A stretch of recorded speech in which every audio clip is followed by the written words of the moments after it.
തങ്കമനസിൻ പീലിക്കടവിലെ താമര പെൺപൂവേ. എന്റെ പൊന്നു കൂട്ടുകാരാ, നിനക്ക് ഈ ജന്മത്തിൽ പെണ്ണ് കിട്ടുമെന്ന് എനിക്ക് തോന്നുന്നു. ഈ വർഷമെങ്കിലും പെണ്ണ് കിട്ടുമെന്നാണ് മാമ ഞാൻ കരുതിയത്. നിനക്ക് പെണ്ണ് വേണമെങ്കിൽ ആദ്യം നിന്റെ സങ്കല്പങ്ങൾ ആദ്യം നീ ഇല്ലാതാക്കും. എന്റെ സങ്കല്പത്തിന് എന്തിനാണ് കുഴപ്പം?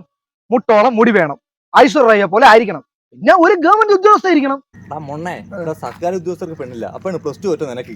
അയ്യോ, +2 അല്ല മാമ ഞാൻ തോറ്റത്, 10 ഞാൻ തോറ്റത്. +2 പിന്നെ ഞാൻ പോയില്ലല്ലോ.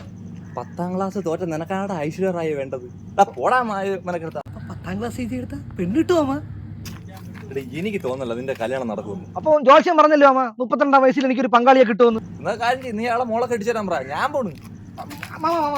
നമുക്ക് ഈ സെക്കൻഡ് ഹാൻഡ് വല്ലതും നോക്കിയാലോ? സെക്കൻഡ് ഹാൻഡാ?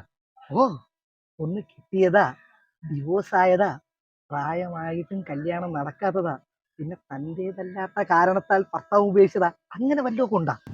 ആ, അങ്ങനെയാണെങ്കിൽ 1-2 കേസ് എന്റെ കയ്യിലുണ്ട്. എനിക്ക് പറ്റിയതാണ്. 10-35 വയസ്സായത്. എന്റെ വീട്ടിൽ ഫോട്ടോ ചെയ്യിപ്പോണ്ട്, ഞാൻ പോയി എടുത്തോണ്ട് വരാം. നടക്കുമെന്നാണ് തോന്നണം. എനിക്ക് വിടാം കേട്ടാ, ഞാൻ പോയിട്ട് വരാം. എന്ത് പറ്റിടാ മോനെ, എന്റെ കല്യാണം നടക്കണില്ലേ? വലിയ പാട് തന്നെ മാമ. എന്തിനാണ് മോനെ കല്യാണം കഴിച്ചിട്ട്? എന്റെയും കല്യാണം ഒന്നും കഴിച്ചില്ലടാ.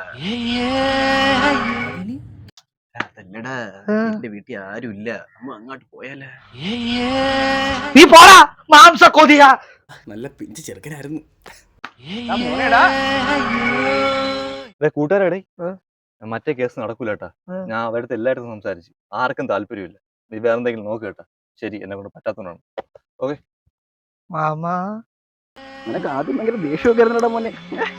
അപ്പൊ ജോത്സ്യം പറഞ്ഞല്ലോ മാമ, 32ാം വയസ്സിൽ എനിക്കൊരു പങ്കാളിയെ കിട്ടുമെന്ന്. നമുക്ക് ഇതൊക്കെ പറഞ്ഞിട്ടുള്ളൂ മാമ.